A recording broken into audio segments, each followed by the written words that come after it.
The Year to Their podcast, it's time to start the show. Be sure to hold on tight, here we go. Exploring all the different Disney destinations. Year to Their, it's time to start the fun.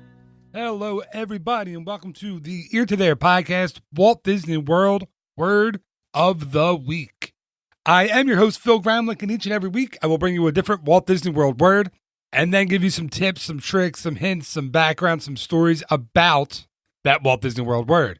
So as we always do on these episodes of the podcast, let's get right into it. This week's Walt Disney World word of the week is brought to you by the letter S. S for snow. And no, I'm not talking about the rapper from the 90s, Snow. Remember Informer? And I'm not talking about the horrible winter that anyone in half the United States is about to have. I am, of course, talking about Disney's Snow White. So this week, I want to give you a little information about the character, some background about the movie, and then I will finish up by telling you where and when you can find Snow White these days in Walt Disney World. Of course, the idea for Snow White, at least Disney's version of Snow White, goes all the way back to Walt Disney himself. In the early 1930s, Walt Disney was a bona fide megastar. He had created Mickey Mouse, he had created the Silly Symphonies, Three Little Pigs, Oswald the Lucky Rabbit, and other famous Disney characters and shorts. But that was just it. All of these films, everything that he produced up until that point, had been shorts. So in the early 1930s, Walt Disney had the idea of producing a full-length animated feature at Walt Disney Studios. He mentioned this idea to several people, and I think every single one of those people said he was nuts. They told Walt there was no way that people were going to sit for an hour and 15 minutes or an hour and a half to watch a cartoon on screen. But of course, Walt, like he always did, felt very, very differently. He felt that he could get this done and it could be a success.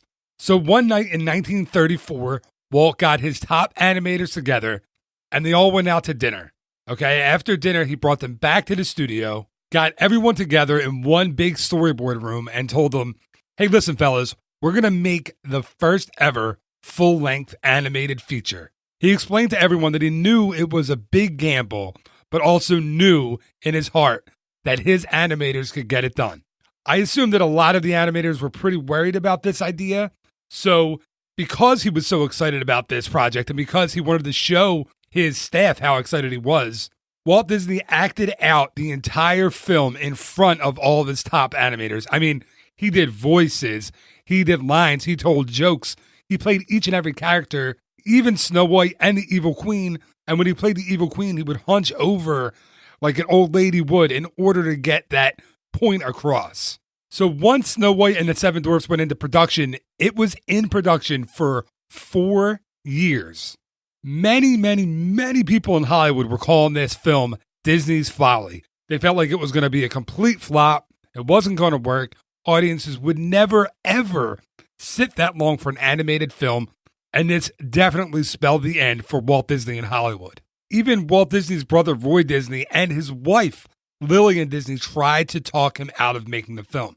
They, of course, believed in Walt himself, but they thought that this was just way too big of a gamble to take on something like this.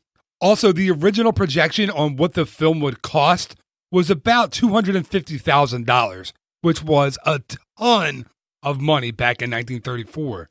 And if $250,000 was a lot of money back then, how about the final cost of the film was $1,488,422.74. That was the total that they came to in 1937. And Walt Disney actually had to mortgage his own home to finish this film. Of course, I could talk about the stories and the production and how Snow White and the Seven Dwarfs was made all day. But with this being a Word of the Week episode, I kind of have to start wrapping it up a little bit here. And you probably have a pretty good idea of how the rest of the story goes, right? Snow White and the Seven Dwarfs opened on December 21st, 1937 at the Carthay Circle Theater in Los Angeles, California. All the big Hollywood celebrities of the time were there for the opening, including Judy Garland, Mickey Rooney, Marlene Dietrich, and of course, Walt and Lillian Disney. And guess what? The movie was an absolute hit. So much of a hit that the audience was crying when they thought Snow White had died, and they gave a standing ovation at the end of the film when they realized that she wasn't in fact dead, and she rode off with the prince. The initial release of Snow White and the Seven Dwarfs brought in over $8.5 million, so I guess Walt was able to pay off his mortgage. And not only did Walt prove people wrong, but he proved that he knew deep down inside that he could make this happen, he could get it done, and he had faith in everyone around him to work as hard as they possibly could to make it happen. And that's really ultimately what made Walt Disney such a genius and so good at what he did. I mean, yeah, the original idea was his. He took the gamble. He mortgaged his house. He put the extra money and the time in. But in the end, he ended up trusting all those people working on the film to do their jobs and to do those jobs to the best of their possible abilities. And the end result was one of the most loved and most cherished films of all time. All right, so now we're going to talk about where you can find Snow White in Walt Disney World.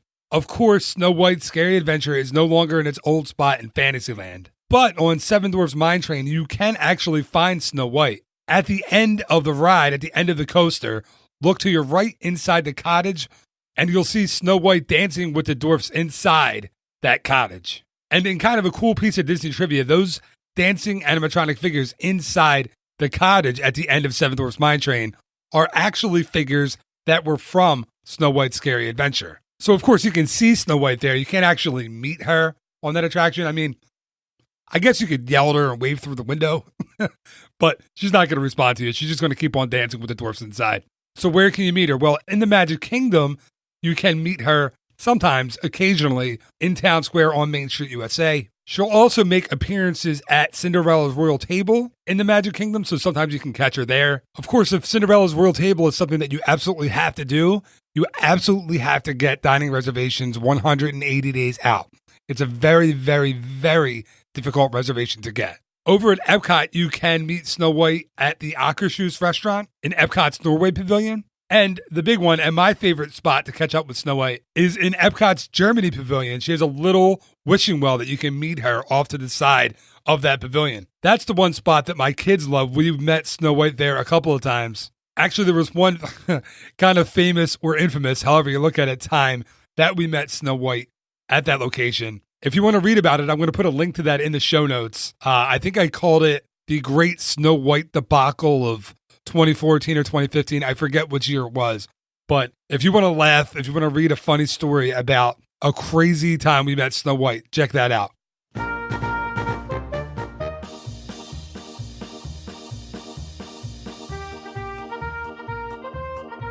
And that is going to do it for this week's Walt Disney World Word of the Week. As always, thank you so much for listening. I really hope you're enjoying these Word of the Week podcasts. I plan on going further after I get to Z. I plan on going all the way around the dial, all the way around the alphabet again. So thank you so much for listening. It's greatly appreciated. And all I ask is if you do like these episodes, if you did enjoy this one, please just tell somebody about it. There's got to be someone in your life that's a big Snow White fan. Tell them about this episode. I'd really appreciate that. And as always, feel free to share these on Facebook, on Twitter, Instagram, any of your favorite social media sites. I'd appreciate that as well. And just remember, there will be a new episode of the Word of the Week each and every Wednesday morning, as well as a regular episode of the Ear to There podcast each and every Monday morning. So again, thank you so much for listening. Until next time, have a great week. Bye-bye.